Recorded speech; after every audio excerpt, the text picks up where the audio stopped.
Salam alaikum an balma mali an b'a fɔ k'aw barika da an balimakɛ n'aw denkɛ don Amara Sila Asiru Chachal. Bi ye vendredi 9 juin 2023 an balimaw an bɔra ko dɔw kalama. Janfaw kun bɛ yen mais Ala ye janfaw tiɲɛ. U kun ye fɛɛrɛ min kun tigɛ Mamadu Awa Gassama ninnu pour que Choguel ka démissionner a janfa a échouera. Parti politique fana minnu tubira kɔsa in na u kun ye fɛɛrɛ min tigɛ k'u bɛ Choguel Kokala Mayiga senkɔrɔ ma cɛ a janfa a échouera. Anw m'a fɔ a ye n ko caman ka wite u ye n ko de b'a kɔrɔ mais an bɛna ale don détail la k'an ka Cherif kɛ fo Cheikh Cherif Tiami Aidara kabako fura tigi.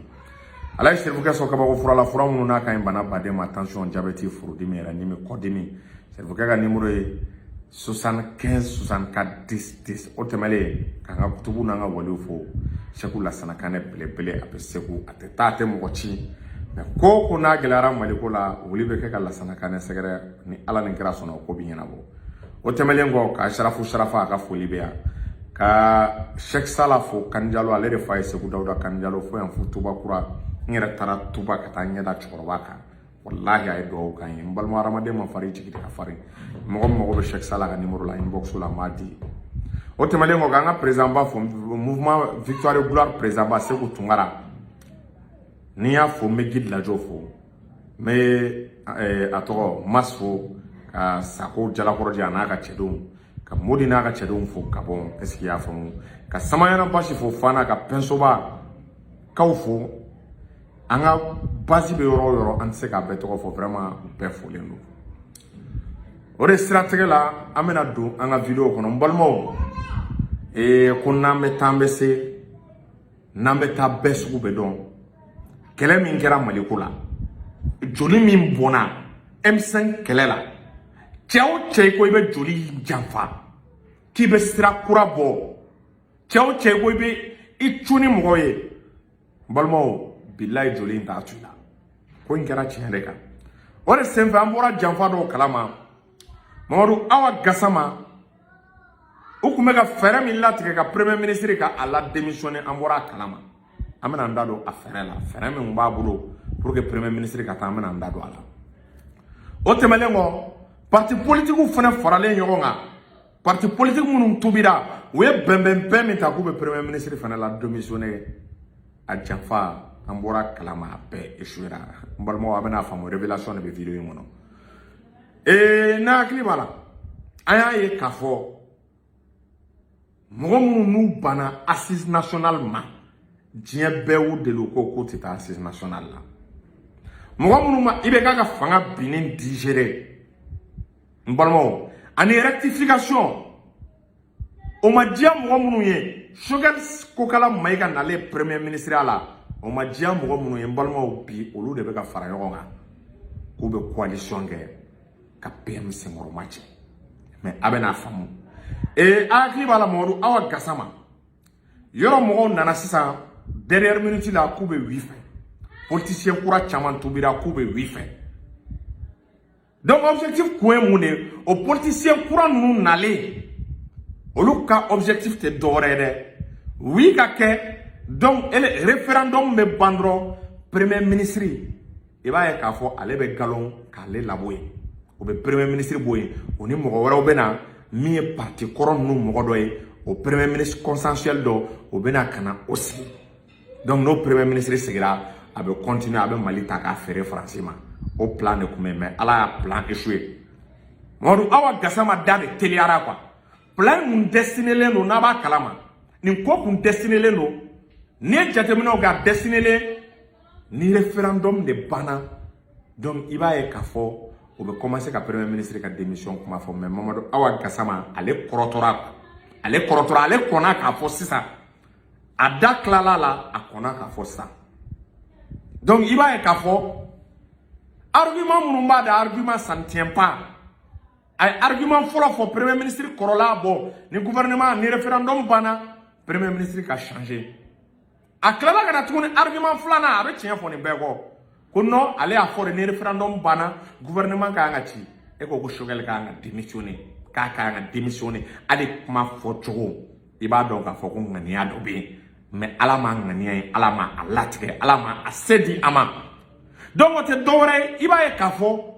u bɛ fɛ k'a yira de san président Assimi Goïta la ka Assimi lafili est-ce qu'il y'a faamu ka na ni problème ye transition kɔnɔna la an ka kuma in fɔ a fɔcogo la k'a yira Assimi na ko vraiment ko jama tɛ Choguel Kokala Mayiga kɔrɔ ko parti politique minnu nana ko force bɛ parti politique de la ko fanga bɛ parti politique de la e ma ye Mamadu Awa Gassama a ye nin kuma fɔ parce que a ɲɛ bɛ mɔgɔ caman nana ka na adhérer parti politique kuraw donc caman jigi bɛ ko gouvernement bɛna remanier est-ce qu'il y'a faamu ni référendum banna donc o de siratigɛ la ni ye ko in ta k'a lajɛ M5 y'a ka meeting kɛ CICB la le 5 juin M5 mɔgɔ tɛ min kun bɛ nin kalama an bɛ bɔ min kalama i b'a ye k'a fɔ ni meeting min n'a kɛra kunun a dabɔkun kun tɛ dɔwɛrɛ ye M5 ye CICB fa donc an ka 26 mars fa k'a yira ko jama tɛ PM kɔ i b'a ye k'a fɔ k'o de don donc n'an ye 26 mars fa k'a yira ko jama tɛ PM kɔ PM bɛ affaibli Assimi yɛrɛ b'a ye ko fo Assimi k'a ye k'a fɔ ko vraiment fanga tɛ PM na parti politique kɔrɔ minnu n'olu ye san 20 san 30 kɛ ko fanga bɛ olu de la donc ka démonstration de force kɛ mais ala ma sɔn maliyɛnw ma sɔn i b'a ye tuguni objectif filanan kun ye mun de ye ni meeting n'a jama kun bɔra k'a caya i ko dakɔnɔɲi jama ka bɔ ka caya mun bɛna kɛ référendum na o bɛna fɔ k'a fɔ ko parti politique de y'a baara fanba bɛɛ kɛ ko jama bɛ olu de kɔ olu de bɛ se vote la ko Mali tɛ se ka mara ni o parti politique ba ninnu tɛ minnu ye i bɛ ka feere minnu ko ko i bɛ ka fɔ 2023 n'u tubira kɔsa in na ka na donc ils seraient maintenant en position de force k'a demander Assimi fɛ k'olu de ye référendum latɛmɛ ko référendum kɛ oui emportera ni olu de ye donc k'u ka fɛɛrɛ kɛ k'u débarrasser premier ministre la o de la u ye meeting i b'a ye k'a fɔ u taara kɛ 26 mars la donc ni M5 u b'a dɔn M5 ye premier ministre ka force politique ye ni M5 n'olu ye CICB ta an ka fɛn kɛ fɛn min ka bon ni M5 ta ye fɛn min bɛ maliyɛnw dabali ban an ka teliya an ka taa 26 mars la o de la i b'a ye k'a fɔ concertation ma kɛ u ma mɔgɔ wele u ye ko in kɛ dogo ni dogo la donc Gassama kɔnna i b'a ye Mamadu Awa Gassama kɔnna ale ye tasuma da don premier ministre ka taa parce que a kariya tɛ politicien kura ninnu minɛ ni Gassama tɛ parce que ale bɛ CNT kɔnɔ politicien kura nalen a kariya t'a si minɛ k'u b'a fɔ ko premier ministre ka taa mais n'i ye Gassama ye ka kariya ka nin fɔ parce que a bɛ CNT de kɔnɔna la wa an y'a ye CNT mɔgɔ baden de ka présence kɛra nin kɛnɛ in kan wa Gassama ye nin kuma min fɔ anw m'a mɛn ko CNT mɔgɔ bɔra CNT président bɔra ka Gassama recadrer parce que Assimi ka ciden de ye Choguel Kokala Mayiga ye CNT dun n'i y'a ta k'a lajɛ mɔgɔ minnu bɛ CNT sigi n ko lisiw de taara a jateminɛ la a sɛgɛsɛgɛra président fɛ a tɔgɔ bɔtɔ filɛ mun na a lisi sɛgɛsɛgɛra Assimi fɛ a lisi sɛgɛsɛgɛra CNT ɲɛmɔgɔ fɛ ɔ ni CNT mɔgɔ sɔrɔla parce que transition na opposition tɛ yen i tɛ se ka kɛ CNT kɔnɔ k'i ka kɛ opposition ni transition mɔgɔ sɔrɔla mɔgɔ min k'a fɔ ko PM ka taa CNT mɔgɔ ka sɔrɔ ko PM ka taa ni koma b'o la a c'est que a bɛ ka kuma min fɔ i b'a sɔrɔ a ka di dɔw ye quelque part i b'a sɔrɔ a ka di ɲɛmɔgɔ dɔw ye quelque part n'i y'a ye koma bɔ a la donc on doit tout faire pour pousser Choguel à partir k'an ka plan échouer ka France ɲɛ don an na Choguel mana taa France ɲɛ bɛ don an na communauté internationale ɲɛ bɛ don an na u bɛ Mali kɛ batɛmɛsira ye tubabuw bɛ siran cɛ kelen min bi o Choguel de politiciens bɛ siran cɛ kelen min bi o Choguel de donc ni politiciens n ye fanga sɔrɔ premier ministre ka bɔ politicien kɔrɔ ninnu na i b'a ye k'a fɔ Assimi bɛ affaibli parce que olu de bɛna kɛ base politique kura ye base politique kɔrɔlen o ye diyagoya de ye bɛɛ bɛ n'i ka distance ta anw bɛɛ bɛna an méfier bɛɛ bɛna i ka distance ta Assimi bɛna ka base bɛna kɛ parti kɔrɔ mɔgɔ ninnu de ye wa u b'a lasegin France ma u b'a labɔ Russie ka sira kan saraka yɛrɛ t'a la donc i b'a ye k'a fɔ o baara u kun bɛ k'o plan min kɛ ala ye plan in échoué meeting a kɛra échec ye meeting a ma labɛn parce que n'u kun ye anw associé a la ni meeting ɲɛna a bɛ fɔ toujours ko premier ministre n'a ka jama o kuma o te fait ko de mais parce que olu be fait ka ira de ko mo te premier ministre ko alors que malien bébé premier ministre ka code de popularité et tu sais ka mairie quoi politicien de ta frère sinon ta Mali kono ite malien la jo malien ta ni chegin kono do ma fi ka be PM fait ni enana ke boka action la kushi gasama billahi yela kodo wallahi itise est-ce qu'il y a comme ibla la mission mission inkera échec de ibla la mission mina a mission billahi a desera wa mission de marché Mali ko nana wallahi a te marché est-ce qu'il y a comme ore sin fait iba ni ko nu chamana à chaque fois iba sur a ko juwaju abe bo sente mo do la na ki ba la shogel skile aga problème folo abora sente re kono ya famu aga déclaration wakati de politique générale wakati nous sar ko est-ce qu'il y a fam ko il mérite la note de 3 sur 10 olu kuma fora o temele wa e kawjim dia burjali tama minda premier ministre ka ala kushi soko bela o temele wa tuni est-ce qu'il y a fam aya ye aga loi électorale ou ya essayé ka saboter a bebora CNT de konna malon premier ministre sangana Shogel sengana dia dongodo président ka barakela iba e ka foko mo de be o janfa dia dongodo CNT mo do de be blola dia dongodo CNT mo do de be blola kan sera niveau do ma changa tian fo transition na be jo aga je tian kan mais ameka tasira minga nan continuera ta billahi e shakibe nan continuera ta e shakibe chez joli ko fanga che semoroma che chez joli abaka barala Shogel les communications minke mura rapport bolé Shogel ga communiquer aga communication chien fla ay mura rapport kuma da France idamne est-ce qu'avec mura rapport kuma me ministre idamne est-ce qu'avec mura rapport kuma me anga mugo bla barala mugo mimba ka bara maîtriser Gassama ene kuma min fo dans les jours à venir Gassama ka démission amena kuma amena demander il a faut un kaujim na démission demander chomina dans les jours à venir parce que Gassama avec kuma min fo ni Gassama ma démissionné oba ira mugo do ba kokoro aya fo sentere la sente mugo ma Gassama wole ka kangar dai comment pour Gassama kan kuma la c'est que dobe Gassama khoro maintenant beta be bolo chabiye kelen chachite qui be se kam baka transition mono amoté qui va baka transition mono billahi atin an ya ni ne di an juli de di an se ka bala fronte kam se ka seranga tien fo quoi un sera degré d'homme trop c'est trop ani mo be jela die do be ka essayer ku bi la jigi dinga kono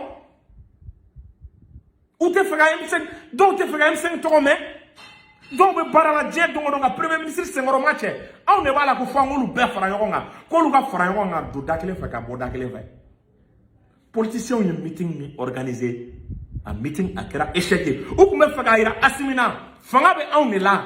asimi jama be on ne ko asimi base politique be on ne ko il débarrasse le premier ministre là pour qu'on se ka baraka ka fere o kuma fa ko de mais ala maso parce que ala be shogel ngani ado ala ba do shogel le se ka jamana en bodi ngay mono iba e ka fo politicien ou ka plan échouera Gassama fene ik me mission mina ko premier ministre la démissionné e be kon ka mo nyedo ala est-ce qu'il y a fo ka démissionner pour que mo waro ka kumata a mission échouera parce que ko ngumbe glone me meeting réussite ni meeting ngou réussira an de ken kuma la o de la ya fo assigné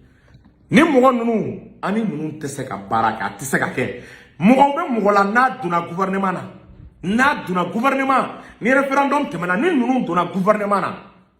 bon o ne ka transition ma kuma wara fore o ne ka transition go ya bané parce que ma do mantena ka kono ne tanga doctorat yi moi je me retire chez dokera sans sama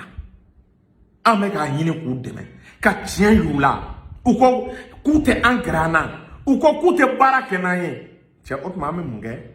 ame continuer ka lite galonga donc mi ngone be gouvernement d'union nationale kani mo ko nunu nye munu tora ibeka ko minnu ye an kɛlɛ ka an don kaso la k'olu ka don gouvernement na n'a kɛra malien bɛɛ bɛ tigɛ gouvernement na malien bɛɛ bɛ tigɛ fanga in na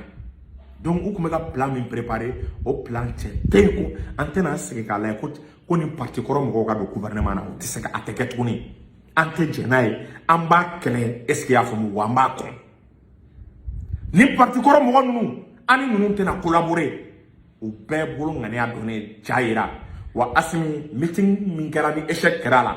a kɛ ala kama i ka enseignement dire ni ninnu gɛrɛna an transition maintenir ni gundo ni fɛɛrɛw fɛɛrɛ ni faransi ma bɔ a gundo n'a fɛɛrɛ kalama a ka daji tun ni Amara Sila kunna est-ce que y'a faamu ninnu nalen bɛ wari de kama ninnu nalen bɛ place de kama ninnu nalen bɛ u tɛ se k'u tilen ninnu tɛ e yɛrɛ fɛ ni ninnu fɛrɛla u b'i lataa i bɛ kan ka tagali fo ka dugukolo meleke ninnu tɛ yafa u tɛ ɲina donc an bɛ min fɔ président ye Gassama ye nin kuma min fɔ président m'a ɲini fɛ a wele i ka kangari da ye CNT ɲɛmɔgɔ a ye Gassama wele a ka kangari da a ye u ka sabali parce que ni Gassama ye nin ɲɔgɔn wɛrɛ kɛ bilahi an bɛ mouvement sigi a ka démission kama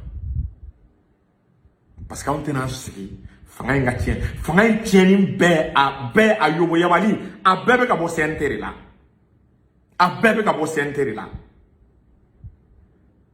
mais an sigilen bɛ an bɛ ka jateminɛ kɛ cɛ dɔ kɛra il est temps vraiment an ka kuma n'an bɛ jamana jɔ an ka jɔ tiɲɛ kan ni ne tun bɛ n fɛ k'a fɔ aw ye salamu aleykum